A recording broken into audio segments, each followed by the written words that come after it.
Hi friends, அனைவருக்கும் வணக்கம். இன்னைக்கு நம்ம சேனலில் பார்க்க போகிற ரெசிபி ரொம்ப சூப்பரான ஒரு ரெசிபி, புதிய ரெசிபி கூட. இன்னைக்கு சைவ கடல் மீனை வச்சு எப்படி ஒரு சூப்பரான அசாம் பட்டாஸ் எப்படி செய்கிறதுன்னு பார்க்கலாமா?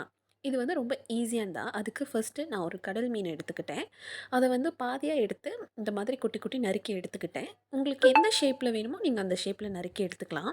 இப்போது ஒரு பானையில் எண்ணெய் விட்டு நம்ம வெட்டி வச்சுருந்த சைவ மீனை வச்சு நம்ம பொரிச்சு எடுத்துக்கலாம். இந்த ஸ்டேஜில் நம்ம டிஷ்ஷில் சேர்த்துக்க போகிற பேஸ்ட் தயாரிச்சுக்கலாம். இதுக்கு இஞ்சி, பூண்டு, வெங்காயம், மஞ்சள், சிவப்பு மிளகாய், இஞ்சி இது எல்லாத்தையுமே சேர்த்து நல்லா கொரன்னு அரைச்சி எடுத்துக்கலாம். தண்ணி சிறிதளவு விட்டு அரைச்சிக்கோங்க. இப்போது மீன் பொரிஞ்சதுக்கப்புறம் வெண்டைக்காய் ஓரளவுக்கு வதக்கி எடுத்துக்கலாம். கூடவே நறுக்கி வச்சுருந்த கத்திரிக்காய் இதையும் ஓரளவுக்கு போட்டு வதக்கி எடுத்துக்கலாம். பிறகு பைத்தங்காய் இந்த மாதிரி குட்டி குட்டியாக சாப் பண்ணி இதையும் நல்லா வதக்கி எடுத்துக்கலாம். இதெல்லாம் நல்லா வதங்கி எடுத்த பிறகு அதே பேனில் ஒரு சிராய் இது லேசாக தட்டி சேர்த்துக்கலாம். கூடவே வெங்காயம், சிவப்பு மிளகாய் இது எல்லாத்தையும் சேர்த்து நல்லா வதக்கி எடுத்துக்கலாம். இந்த ஸ்டேஜில் ஒரு பொடி அளவுக்கு கருவேப்பிலை சேர்த்துக்கோங்க. கருவேப்பிலை எல்லாமே சேர்ந்து வதங்கினதுக்கு பிறகு நம்ம அரைச்சி வச்சுருந்த பேஸ்ட்டை இது கூட சேர்த்துக்கலாம்.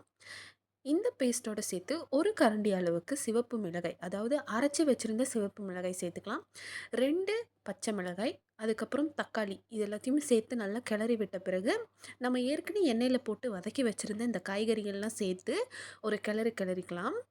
பிறகு தேவையான அளவுக்கு புளி, தேவையான தூள்கள்லாம் சேர்த்து 2 கப் அளவுக்கு தண்ணி சேர்த்து நல்லா கொதி வர அளவுக்கு கிளறி எடுத்துக்கலாம். இது வந்து 5 to 10 மினிட்ஸ் கிட்ட நல்ல கொதி வரணும். அப்போ தான் இதோட டேஸ்ட் சூப்பராக இருக்கும். 10 நிமிஷம் கழித்து இந்த கறியை சுட சுட சாதத்தில் வச்சு சாப்பிட்டிங்க அப்படின்னா ரொம்ப சூப்பராக இருக்கும்.